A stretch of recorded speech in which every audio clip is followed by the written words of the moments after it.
శుభకార్యాలకు సంబంధించిన అంశాల గురించి ఒక ప్రణాళిక, ఒక ఆలోచన కలిగి ఉంటారు.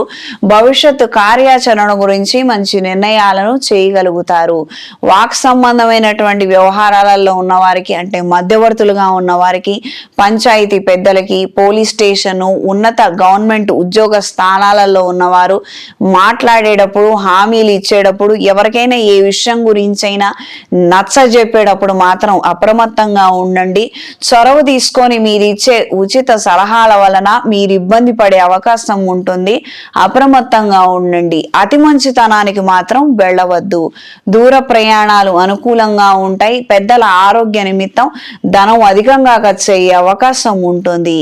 ఈ రాశిలో జన్మించిన స్త్రీలకు కుటుంబపరమైనటువంటి అంశాలలో మంచి మార్పులు ఏర్పడతాయి. ఒకానొక సందర్భంలో మీకు జరిగినటువంటి అన్యాయాన్ని గుర్తించి గ్రహించి పెద్దల ఆశీర్వచనం, వాళ్ళ అండదండల ద్వారా మీరు ప్రయోజనాలను దక్కించుకోగలుగుతారు.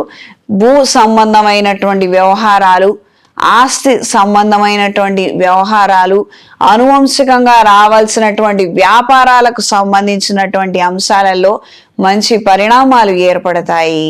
వ్యక్తిగత పురోగతి రీత్యా కొన్ని కీలకమైనటువంటి నిర్ణయాలను తీసుకోగలుగుతారు.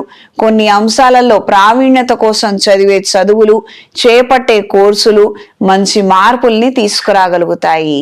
ఈ రాశిలో జన్మించిన వారికి ఈ వారం కలిసొచ్చే రంగు తెలుపు, కలిసొచ్చే దిక్కు పడమర, కలిసొచ్చే సంఖ్య 3. ప్రతిరోజు రుణ విమోచక అంగారక స్తోత్రాన్ని పఠించండి. రుణ బాధలు తీరక ఇబ్బందికరమైన వాతావరణం ఏర్పడుతున్నట్లయితే అంగారక పాశుపత హోమాన్ని జరిపించండి. మహాశివరాత్రి సమయంలో అమృత పాశుపత హోమాన్నైనా జరిపించండి. తద్వారా మంచి ఫలితాలు సంప్రాప్తిస్తాయి. కార్యానుకూలత మరింతగా పెరుగుతుంది.